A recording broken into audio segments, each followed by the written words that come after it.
श्रीमद सदगुरु सरकार की जय, लाडली लाल की जय, अलवेली सरकार की जय, राधा रानी की जय, वृंदावन बिहारी लाल की जय, गोस्वामी श्री तुलसीदास जी महाराज की जय। मनु जी और शत्रुपा जी के समक्ष श्री राम जी और सीता मैया प्रकट हुए। मनु जी और शत्रुपा जी ने दंड की भांति गिर गए उनके प्रेम में। उनको देखकर मोहित होके भगवान श्री राम जी ने उनको उठाया और कहने लगे, बोले कृपा निधान पुनि अति प्रसन्न मोहि जानी, मांगहु वर जोई भाव मन महादानी अनुमानी। मुझको महादानी समझ के अति प्रसन्न जानकर तुम मुझसे वर मांगो। मनु जी ने भगवान से मांगा कि मुझे आपके जैसा पुत्र हो।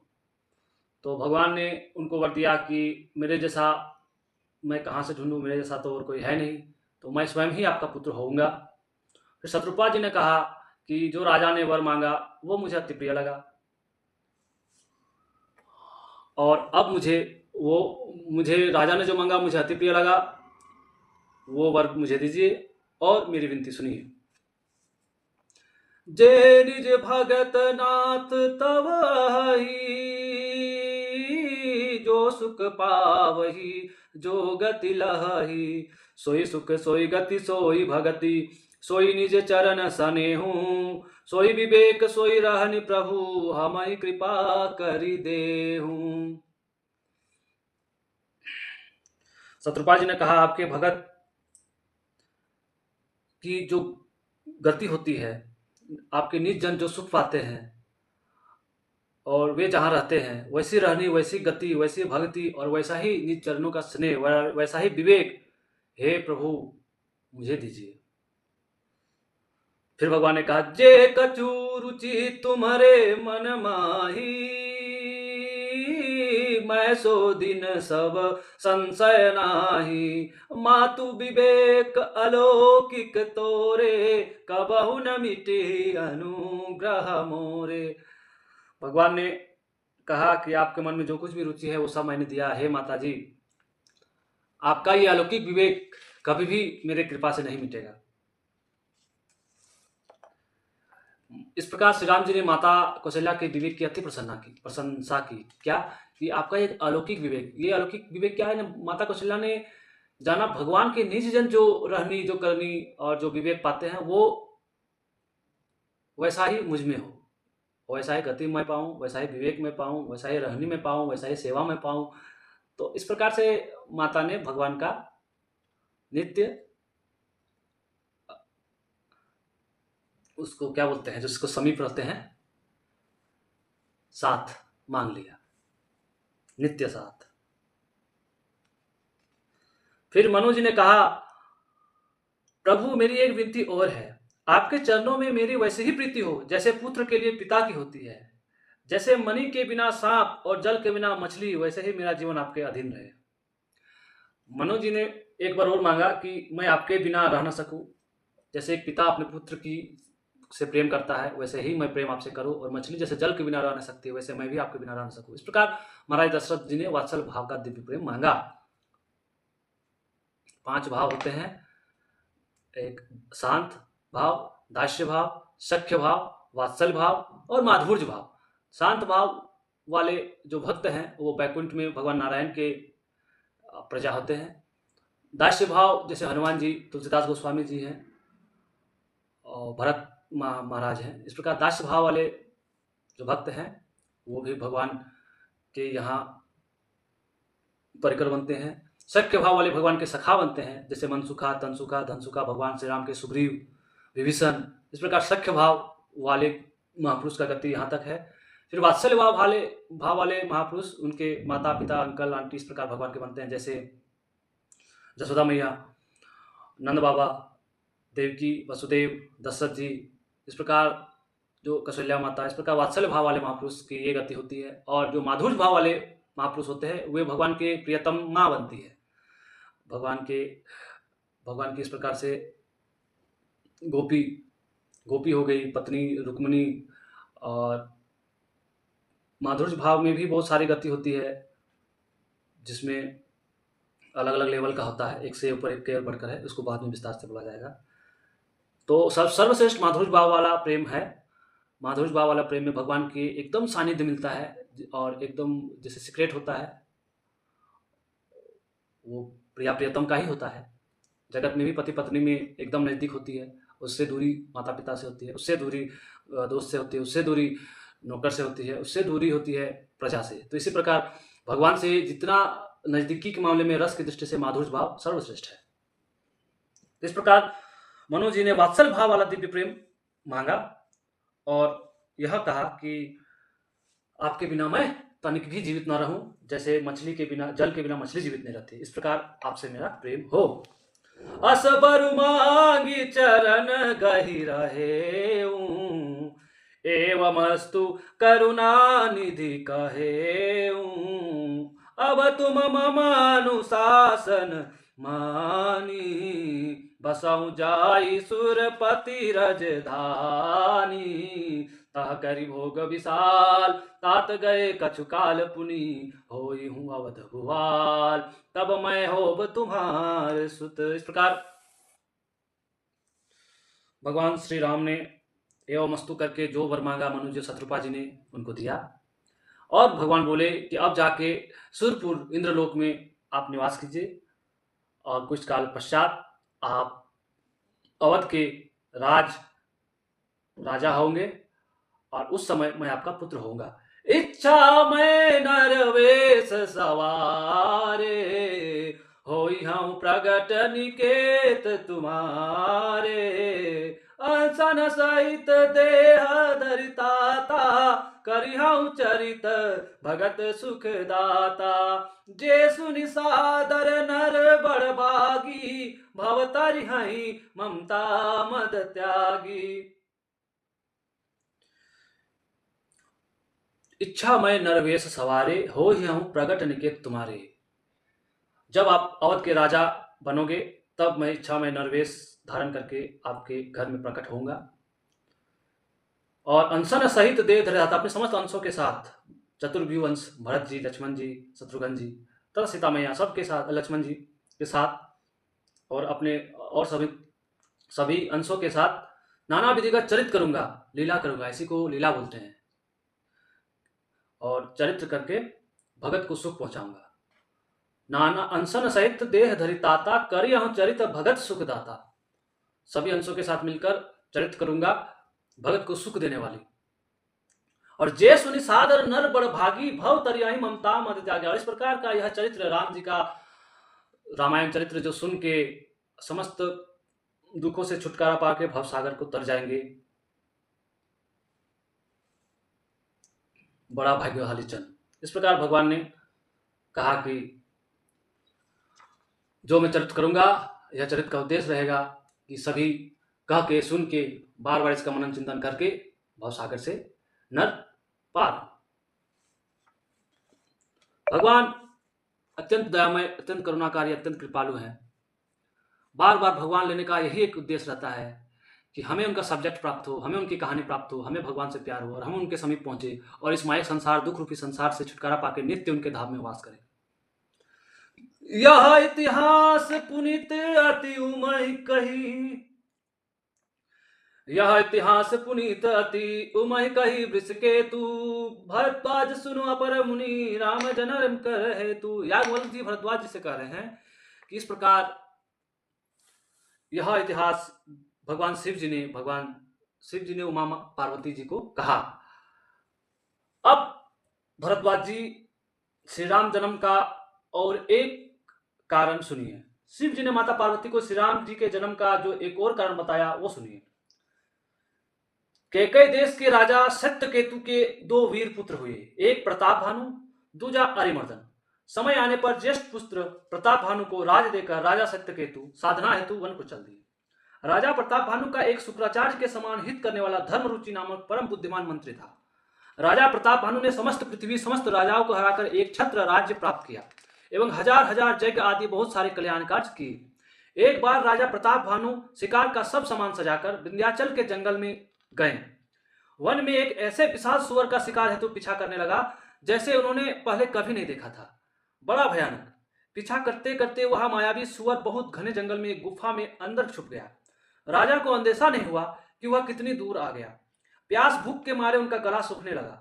उनको एक आश्रम दिखा।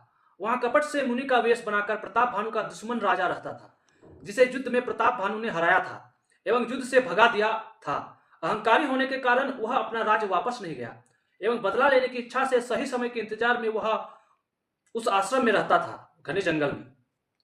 राजा को उसने पहचान लिया, परंतु राजा ने सुंदर वेश होने के कारण उसे कोई महामुनि समझा एवं रास्ता भटक जाने एवं राज्य बहुत दूर होने के कारण रात भर वहीं रुकने की इच्छा की।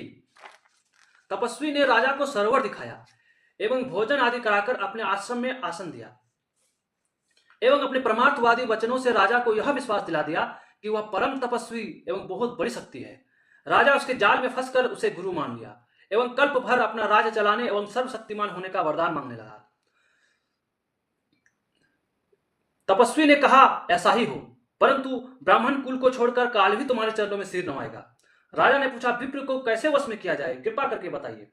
तपस्वी ने एक युक्ति बताई कि मैं अपनी माया से तुम्हारे पुरोहित को यहां ले आऊंगा एवं स्वयं तुम्हारे पुरोहित का रूप बनाकर तेरे साथ रहूंगा। सुनो, यदि मैं रसोई बनाऊं और तुम उसे परोसो और मुझे कोई जानने न पावे, तो उस अन्न को जो जो खाएगा एवं भोजन कराने वाले के घर भी जो कोई भोजन करेगा वह भी तुम्हारा आज्ञाकारी हो जाएगा।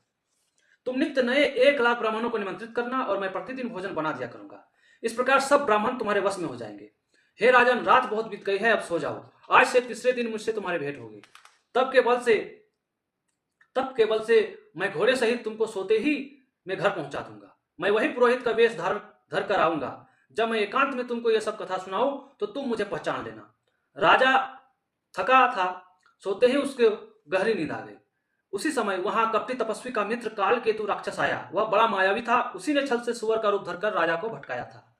उसके 100 पुत्र और 10 भाई को राजा ने मारा था। उसी वैर के कारण उस राक्षस ने तपस्वी के साथ मिलकर षड्यंत्र रचा था। भावीवश राजा प्रताप भानु कुछ भी न समझ सका। तपस्वी ने मित्र कालकेतु को सब कथा सुनाई। राक्षस ने कहा, बहुत अच्छे मित्र, अब मेरा खेल देखो। कालकेतु ने राजा को घोड़े सहित सोते ही क्षण भर में घर पहुंचा दिया एवं रानी के पास सुलाकर घोड़े को घुड़साल में बांध दिया एवं उसके पुरोहित को हर लिया एवं पहाड़ के कोख में डाल दिया, पहाड़ के खो में ला रखा तथा स्वयं पुरोहित का रूप बनाकर उसके सेज पर लेट गया। राजा सवेरे उठा, अपने आप को महल में पाकर आश्चर्यचकित हुआ तथा 3 दिन उसके 3 युग के समान बीते। निश्चित समय जानकर पुरोहित बना राक्षस आया और राजा को पूर्व की बातें बताई। राजा उसे तापस मुनि पहचानकर बहुत प्रसन्न हुआ। उसने तुरंत 1,00,000 उत्तम ब्राह्मणों को निमंत्रण दे दिया। पुरोहित ने समस्त ब्राह्मणों के लिए मायामयी रसोई तैयार की। उसने अनेक पशुओं का मांस पकाया और उसमें उस दुष्ट ने ब्राह्मणों का मांस मिला दिया। सब ब्राह्मणों को भोजन के लिए बुलाया। जो ही राजा परोसने लगा, उसी कालकेतु कृत आकाशवाणी हुई कि हे ब्राह्मणों, यह अन्न मत खाओ, इसमें ब्राह्मणों का मांस मिला है। कालकेतु ने मायावी आकाशवाणी की सब ब्राह्मणों को खाना परोसने के बाद कि यह ब्राह्मणों का मांस मिला हुआ खाना राजा आपको परोस रहा है। तब सभी ब्राह्मण गुस्सा हो गए। बस ब्राह्मणों ने साप दे दिया, तू परिवार सहित राक्षस हो, 1 वर्ष के भीतर तेरा कुल सहित नाश होगा। साप सुनकर राजा भयभीत हो गया। फिर असली आकाशवाणी हुई कि आप सब ने साप सोच समझकर नहीं दिया, इसमें राजा की कोई गलती नहीं। सभी ब्राह्मण चकित हुए। राजा रसोई घर में गया तो वहां न भोजन था न ही भोजन बनाने वाला।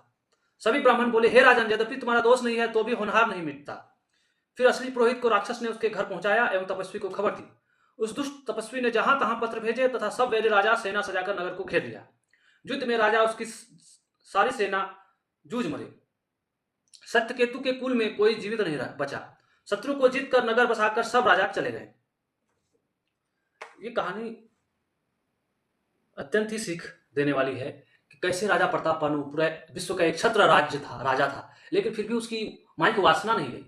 उसकी माइक वासना क्या थी कि और ऐसा राजा बनूं कि कभी मैं राजा राजगद्दी से ना हटूं, कभी मेरा ये ना हो, हानि ना हो, कोई मुझको हरा ना सके, मैं बहुत तेजवान प्रतापवान बनूं, मेरी आयु बहुत अनंत हो। देख रहे हैं, माया की जो वासना है ये कभी समाप्त नहीं होने वाली है। हम लोग कौड़ी के लिए वासना करते हैं कि आज घर हो जाए, आज कार हो जाए, ये हो जाए, लेकिन कहाँ एक पृथ्वी का एक छत्र राजा भी चाह रहा है कि वो और आगे बढ़े, तो ये कभी समाप्त नहीं होगी ये काम वासना। ये कहानी अत्यंत सीख दे रही है। और दूसरी सीख ये दे रही है, काम वासना, काम को बढ़ाने के चक्कर में जो आप गुरु बनाओगे वो गुरु योग्य होना चाहिए। आध्यात्मिक लाभ के लिए जो आप गुरु बनाओगे, कहीं ऐसा ना हो कि आप ठग के ना जाओ। तो इसलिए गुरु भी जानकर ही करना चाहिए। जो भगवत प्राप्त महापुरुष हो, जो प्रलोभन दे, संसारी लाभ दे, उसे गुरु ना बनाए। गुरु जो भगवान की भक्ति प्रदान करे, भगवान का प्रेम प्रदान करे, जो भगवान की ओर ले जाए, संसार से विमुख करे, उन्हीं महापुरुषों को गुरु बनाए जो भगवत प्राप्ति कर चुके हैं। इस कहानी का इस प्रकार से सीख है। और याज्ञवल्क्य जी भरद्वाज से कहते हैं, सुनो वही प्रताप भानु राजा परिवार सहित रावण नामक राक्षस हुआ, जिसके 10 सिर 20 भुजाएं थी एवं प्रचंड सूरवीर था। उसका छोटा भाई अरिमर्दन बल का धाम कुंभकर्ण हुआ तथा उसका मंत्री धर्मरुचि रावण का सौतेला भाई विभीषण हुआ। वह विष्णु भक्त और ज्ञान का भंडार था। प्रताप भानु राजा के जितने पुत्र एवं सेवक थे वे सभी बड़े भयानक राक्षस हुए।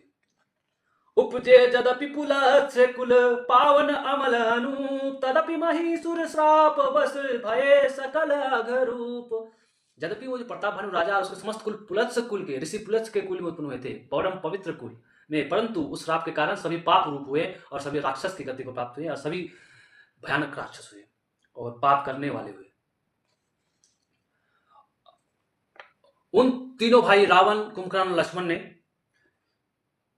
कठोर तप किया कि न विविध तपति नेहु भाई, परम उग्र नहीं वरनि सो जाई। परम उग्र तप उन तीनों भाई ने किया जिसका वर्णन नहीं किया जा सकता।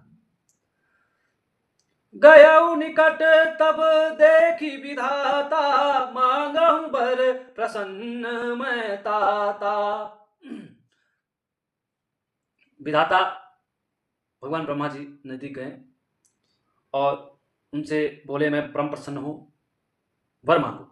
करी विनती पद गही 10 शीसा, बोले बचन सुनऊ जगदीसा। हम काहू के मरही न मारे, बानर मनुज जाति दुई बारे। रावण 10 शीश चरणों में गिरकर वर मांगा कि हमको कोई नहीं मार सके, केवल मनुष्य और वानर के अतिरिक्त। क्योंकि रावण ने समझा कि मनुष्य को तो और वानर को तो मेरा आहार है, उन लोग हमको क्या मारेगा, अब बाकी कोई देवता राक्षस हमसे जीत न पाए, तो इसलिए मनुष्य और वानर के अलावे कोई भी मुझे मार ना सके, ऐसा वर रावण ने मांगा। एवमस्तु तुम बड़ तप कीना, मैं ब्रह्मा मिलिते ही वर दीना। शिव जी और ब्रह्मा जी ने मिलकर, शिव जी ब्रह्मा जी दोनों उपस्थित हुए थे, तो दोनों ने मिलकर एवमस्तु यही वर दिया रावण को। ऐसा शिव जी माता पार्वती से कह रहे हैं।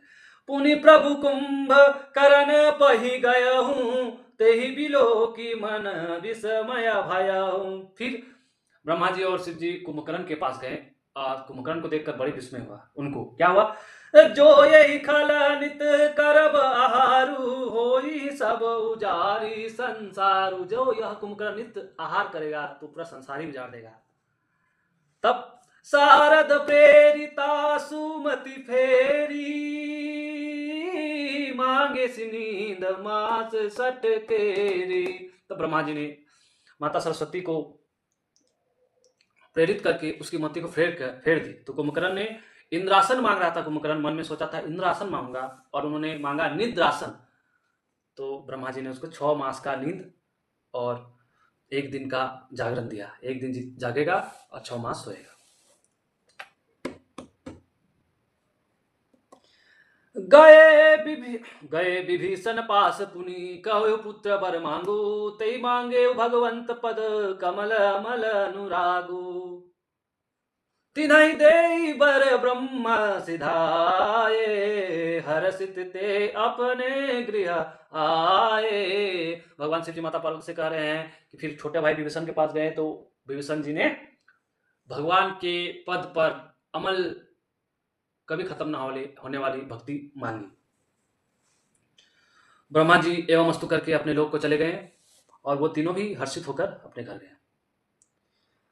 मैं दानव ने रावण को राक्षसों का भावी राजा जान लिया, क्योंकि इतना वरदान पाया, पूरा जगत में विख्यात हो गया। तो मैं दानव ने जान लिया कि आगे चल के यह रावण राक्षसों का राजा होगा।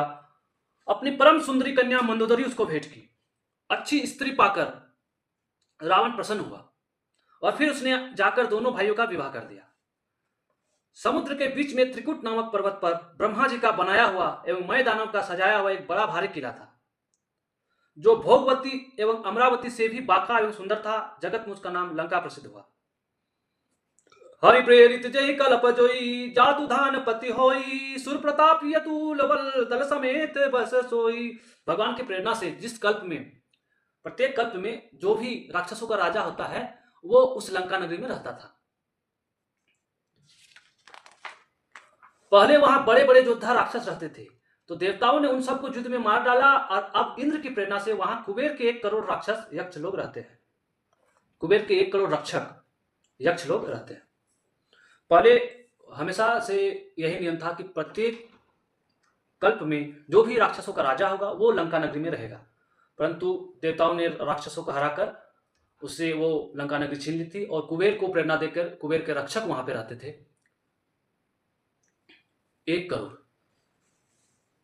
तो दशानन ने कहीं से खबर मिल गया कि वो लंका नगरी हम लोग की थी, कुबेर के रक्षक लोग अभी वहां रहते हैं, देवताओं ने कब्जा कर लिया था। दशमुख कतहु खबरियस पाई, सेन साजी गढ़ घेर सी जाई, देखी विकट भट बड़ी कटकाई, जच्छ जीवले गए पराई। जब रावण ने समस्त सेना सहित उस लंका नगरी को घेर लिया तो यक्ष के जो रक्षक थे, कुबेर के जो रक्षक यक्ष लोग थे, वो अपना प्राण बचाकर भागे।